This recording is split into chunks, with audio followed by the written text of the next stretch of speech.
Let's be real for a second.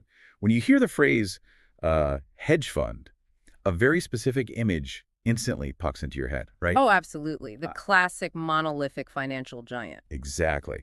You probably pictured this massive, impenetrable fortress just sitting on top of a subterranean vault, and inside that vault are just, endless stacks of their own capital. It's the ultimate capitalist archetype. Right. It's an image of absolute standalone power. You imagine that when a major fund moves the market, they're swinging a massive hammer, but it's forged entirely from their own enormous wealth. And honestly, it makes sense why we visualize it that way. I mean, it completely aligns with our everyday understanding of money. How so? Well, you have a lot of money in your checking account, therefore you have purchasing power. We just naturally scale that up in our heads when we think about Wall Street. Yeah, that's a really good point. But in this deep dive, we're peeling back the layers on how these funds actually operate. Which is mind-blowing once you get into it. It really is. We have some incredible sources today, and we're looking specifically at the anatomy of their balance sheets. And the reality is completely counterintuitive. Totally backwards from what you'd expect. Yeah. Their actual self-capital, their equity is shockingly small. The vault is mostly empty. It's just a sliver. Yeah. And that realization, I mean, it fundamentally changes how you view global finance. And great. When you actually lift the hood on these entities, you see that understanding a hedge fund isn't just about math or quantitative trading models. Either. It's about understanding a deeply philosophical financial ecosystem. We're looking at a world built almost entirely on connections, on leverage. And beneath all that perceived market-moving strength, there's an incredible amount of structural fragility.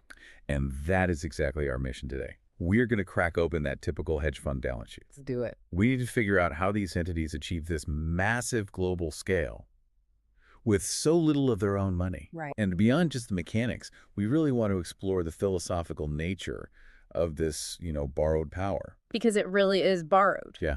Because once you see how the plumbing actually works, you will never look at a headline about a market sell-off the same way again. So true. So to understand why a hedge fund's equity is so small compared to its massive reputation, we first have to dissect what it actually holds versus what it owes. Okay, let's unpack this disparity.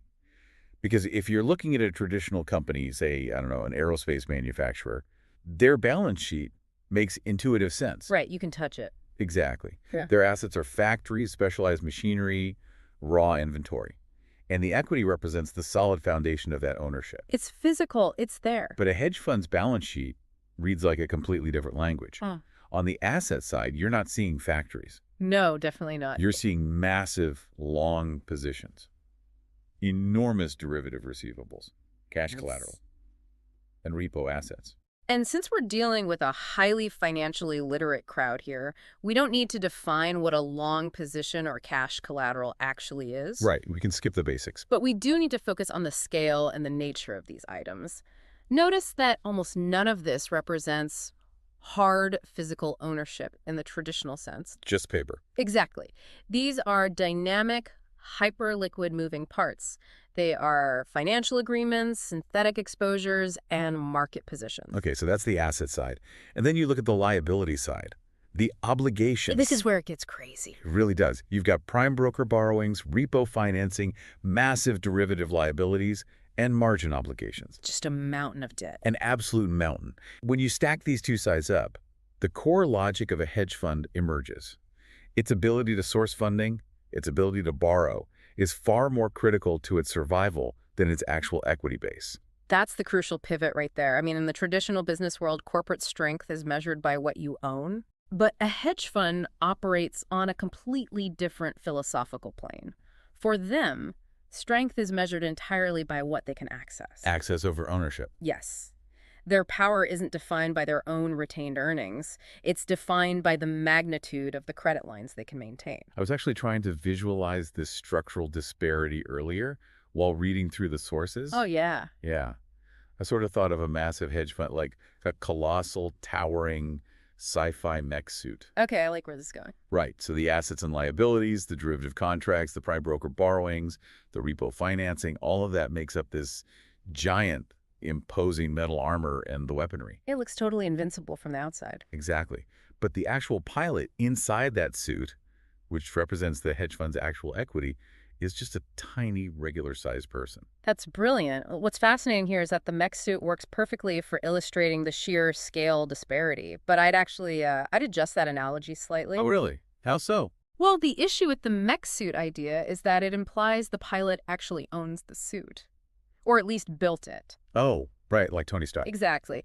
But in the reality of a hedge fund, it's more like a leased suit. And the lessor holds a remote kill switch. The least suit. Wow. Yeah. The equity is really just the security deposit required to step into the cockpit. Just the security deposit. Right. The true mass, all that market moving power, is constructed out of borrowed material. It requires us to completely stop revering ownership. In this ecosystem, ownership is almost irrelevant. Because access is everything. Access is everything. But wait, let me push back on that a bit. Sure.